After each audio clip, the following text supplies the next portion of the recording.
And it's only when we have who we make our responsible families. I think we'll just take one more question, please. All right, just come forward. Thank you. Yes,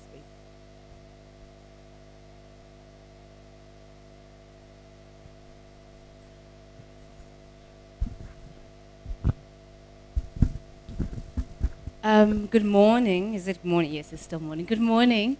My name is Lungelo, and I'm from South Africa. And thank you very much for the talk, and thank you very much, Ajay, for this platform. I wanted to find out, Pan from university, right? Do you lecture there, like in terms of years? Now, I wanted to find out, obviously you lecture children that aspire to be in this industry. What is the connection? I think one of the things that we have, that we are trying to get right in South Africa is that we're trying to link what is being taught at university and what is the real thing that is happening in the industry. And we find out that those things are not the same. You have a child that's got a degree in media and communications, but when it comes to shooting, dololo. Work in making sure that the youth that is emerging and that is being taught at the technicality in terms of what happens really in the industry, the child doesn't understand. And what we learn at university is not the same as how, the industry is right. They can easily get a job within the industry, and they can easily get a job within the industry, and they know, how to work within the industry, because the what is being taught, the curriculum and what is in the industry is totally different things. And how then, as Africans, are we making sure that when it comes to the work environment? Thank you so much for that question. Well, recently, I was discussing with some people about the quality of Nigerian education. We all know that Nigeria now, we have a lot is being done to revamp that system. So gone are the days when people focus on the cognitive development alone. In education, if you don't have the three factors, if you don't develop, who have all the theories, but they don't have any feeling. That's why they can do all sorts of unethical things. Now in Nigerian universities, we no longer deal with some of these stereotypes of you must pass the exams or whatever. Well, I may be speaking to my own university. Some of you here may have, I can see Ndeka here, they have come to our school for one thing or the other. We have so many professionals who come in to augment what we, who are not in the media, creative industry, practically do, expect them to do. What they talking in the practitioners, particularly in creative industry, and that's what area, filmmaking or whatever. Right now, we have our undergraduate systems who are there. And in the next 9 months or whatever, we're going to have a master's program specifically on, because of their observation. We also observe that even those who are coming to teach our students have little or no understanding of what real ethics is. So that makes the university to now devise a master's degree program in the industry to do the right thing, so that when we call on them to teach the right thing, they will tell our students the right thing, because I'm not in the creative industry. I'm an academic, but we can't do it alone. All of us can come together to create. Good morning, everyone. Good Brave TV. I'm going to use the instance. My daughter is studying film in University of Arts London, a short movie. She can edit. And then usually I have students on excursion. I look at her when she comes in, and then usually I have students on excursion to my office, National Open University, different places. And they come in there and then they say, this is the first time we're handling a camera. There's no way they can compete. It's not possible. We focus so much on practical. I had to go to my daughter's uni to see the progression of how cameras were made. They had every single kind of camera there, and they taught them the progression. She's just going into finals, they are lecturers. And I asked the question when I went for their parents' day, open day, with a lot of people in university who come in, they want to intern, and they are in final year, and the schools give them files and a lot of theory and zero practical. I think we need to address this, please.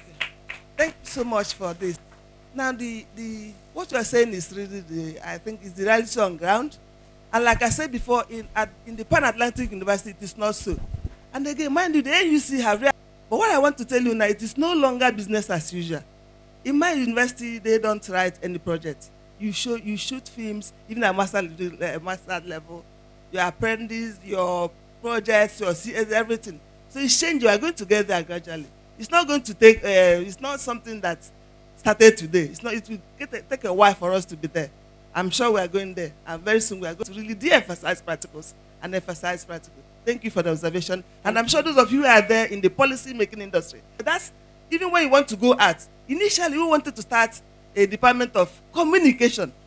They now pigeonholed us into doing what? Starting mass communication. We said, we don't want to do mass communication. We are doing communication. It took 3 years for them to grant us permission. When we now saw that we all know that communication is not about mass communication. You have intrapersonal communication, interpersonal communication, mass communication, and then group communication. So if you emphasize on one area of communication, what do you do to the rest? Then we're going to get there gradually. Thank you for that observation, and I'm sure that they are listening, and they're going to change the curriculum from Abuja so that universities will key into that. That was a really good point here from Agatha, and I think personally it's not a battle that will start today, but I think the earlier we start doing something, the better, because as she rightly said, the same children, the same graduates that will come from the practical experiences will come to compete with us that's in all the theory. So maybe the producers can start courses where they can teach people, like people who want to be in the creative industry, where to start. It's always good to start from somewhere. Thank you so much, all the speakers and the questions. We'll get into the real discussion for today. And the first one is the NIFS Distribution and Theoretical and Exhibition Summit. And to do that, the speakers will be talking on box office focus in Nigeria, the past, present, and future film business dynamics. To do that, we have some very renowned speakers and people with experience that'll be talking on that. I have first on the list is Mr. Kene Okosa, the Group Managing Director of Film House Cinema. Can you please come forward? Thank you. And I don't know, we have Rosanna Hart here, the Assistant Manager Silverbird Distribution. Is she here? Okay, the next on the list is Patrick Lee, the CEO of Ozone Cinemas. Please come forward.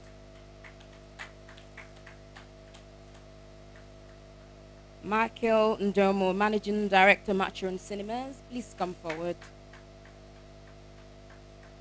Okwemi Ajayi, Executive Vice President, Genesis Deluxe Cinema. Thank you. And then this discussion will be moderated by the Managing Director of Film House Distribution, Moses Babatakwe. Thank you very much.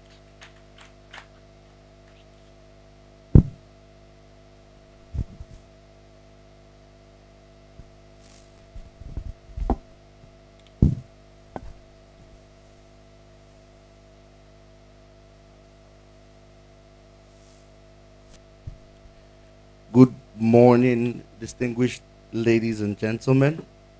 It's great to be here, and it's fantastic to have witnessed a great start to the event with for us to enter, that will be addressing some key issues as regards, the cinema landscape in Nigeria. The way we tend to do this is, I know they've been introduced, but I would like them to, reintroduce themselves and also then talk about their role in their businesses, maybe just for 1 minute, and how they got into, the Executive Vice President for Genesis Cinemas. And basically I oversee the chain of cinemas across the country. We have an exhibition and a distribution business.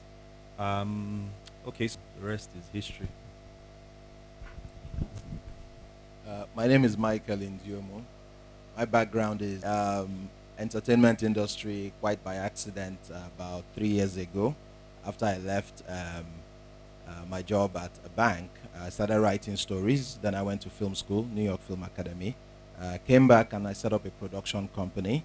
And when the travails of Nigerian producers hit me front and center, I decided to look at the other end of the value chain, which was the exhibition business, and that's how we started. So We've started our first outlet in this. So the plan is to then take the learnings from that and then expand.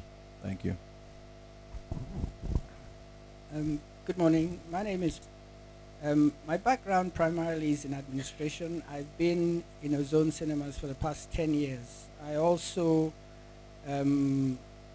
was also a COO for Domino Stores Limited, and we own a couple of supermarkets. But I've decided to focus my primary attention on the cinema industry.